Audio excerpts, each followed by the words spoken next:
The text came at 3:07 a.m. Dad, someone's breathing in my closet. Please come. My heart didn't race. It stopped.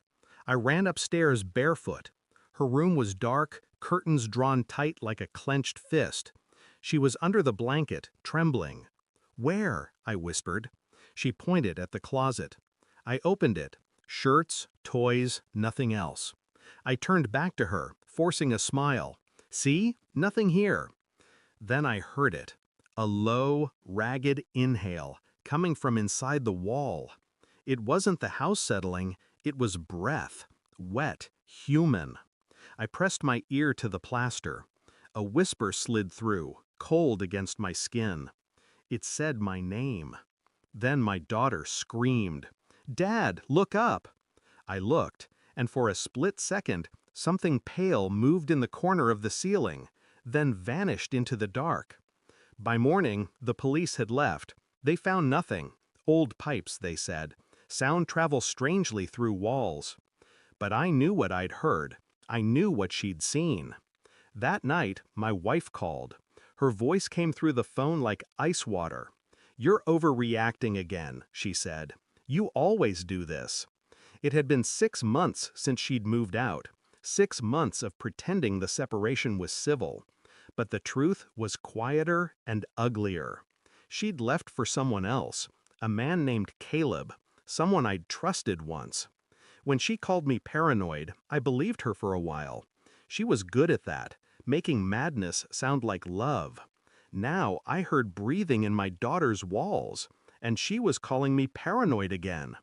The irony wasn't lost on me.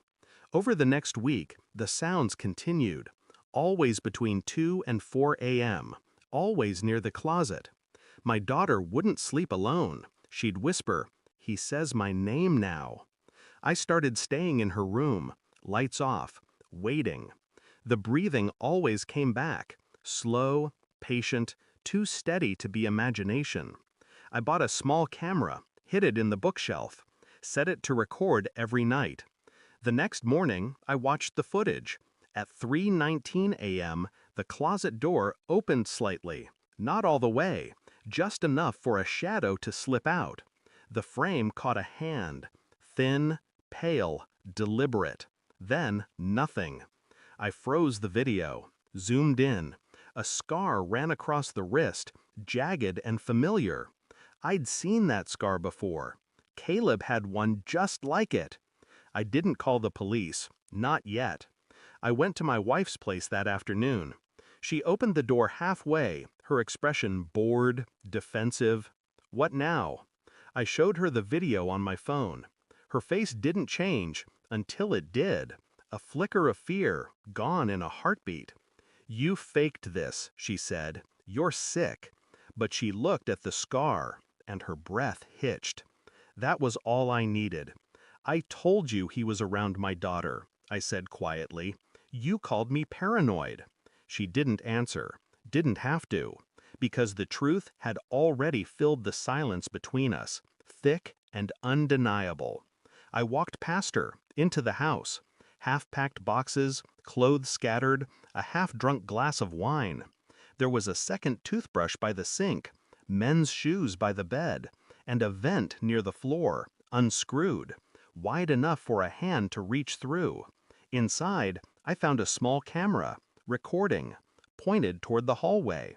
He'd been inside the walls, watching, listening, breathing. I didn't yell, didn't threaten. I called her by name, slowly, like reminding her who she was.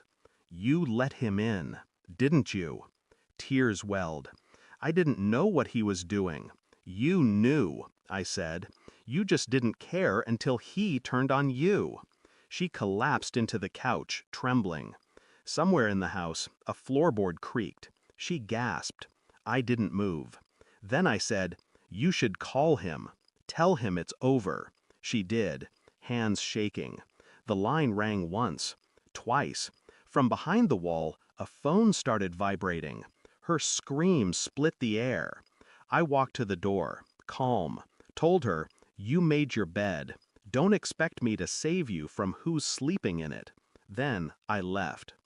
The police found a hidden crawl space 2 days later. He was gone, but the camera he left behind showed enough. Footage of my daughter sleeping, whispering her name through the vents, and in one clip, my wife letting him in. The case closed quietly. She moved out of town. I changed the locks, repainted my daughter's room.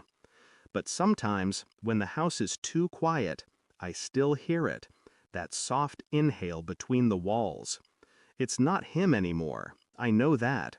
It's memory, breathing, a reminder of what we ignore when we call love by the wrong name. And every night before I sleep, I check her closet, just in case.